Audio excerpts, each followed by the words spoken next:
Hello, xin chào các bạn đã quay trở lại với review 5 phút. Ở cuối tập 41, trước sự chứng kiến của rất nhiều người, Hàn Vũ đã đi đến trước mặt Long Hạo Thần, quỳ xuống và nguyện làm kỵ sĩ tùy tùng cho hắn.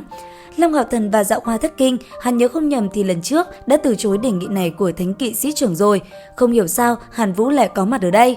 Từ chối khéo thỉnh cầu này của Hàn Vũ, Long Hạo Thần rời đi, hắn nhanh chóng đi đến địa điểm hẹn hò cùng Thả Nhi. Vì việc của Hàn Vũ, hôm nay hắn lại đến muộn. Sau cuộc hẹn, Long Hạo Thần trở lại phòng nghỉ của mình.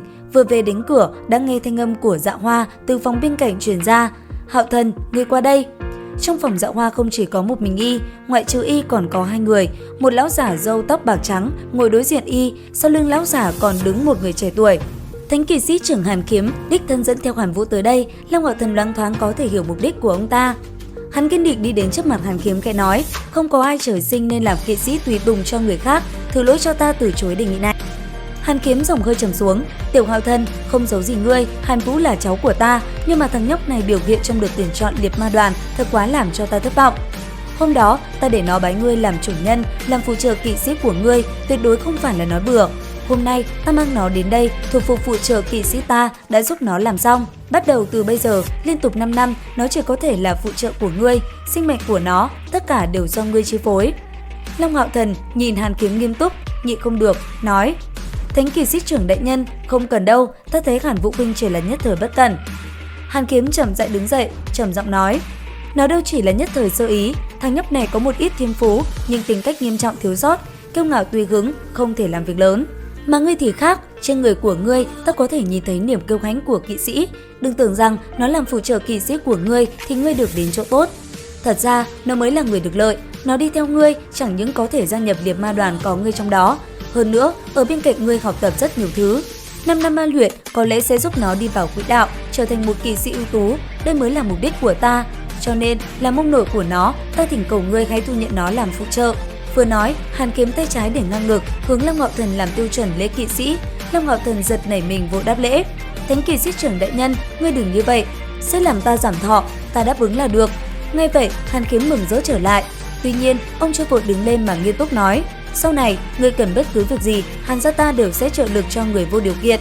Long Hạo Thần thoáng giật mình, đây đâu phải điều dễ dàng nói ra cơ chứ. Đi đến nơi khế ước, Long Hạo Thần bất ngờ nhìn thấy trong lòng bàn tay trái của Hàn Vũ có một ấn ký đặc thù. Hàn Kiếm thấy vậy, trầm giọng nói: Đây là khế ước của kỵ sĩ tùy tùng, tạm định 5 năm, ngươi cần tích một giọt máu tươi ở giữa khế ước. Khi khế ước hoàn thành, trong 5 năm, nó tuyệt đối không thể vi phạm bất cứ mệnh lệnh nào của ngươi. Máu tươi nhỏ trong lòng bàn tay Hàn Vũ nháy mắt hóa thành một luồng sáng hồng nhạt, biến mất không thấy. Ngay sau đó, vầng sáng hồng khuếch tán từ phù văn lan tràn đến toàn thân Hàn Vũ, khiến hắn choáng váng. Bỗng chốc, thân thể Hàn Vũ run lên, ngực lấy ra một luồng quang mang vàng, chậm rãi dựng thẳng trên không trung, trở thành quang trụ màu vàng, từ từ dâng lên. Ánh mắt Hàn Kiếm nhìn chằm chằm tốc độ dâng cao của quang trụ, sắc mặt càng lúc càng kích động.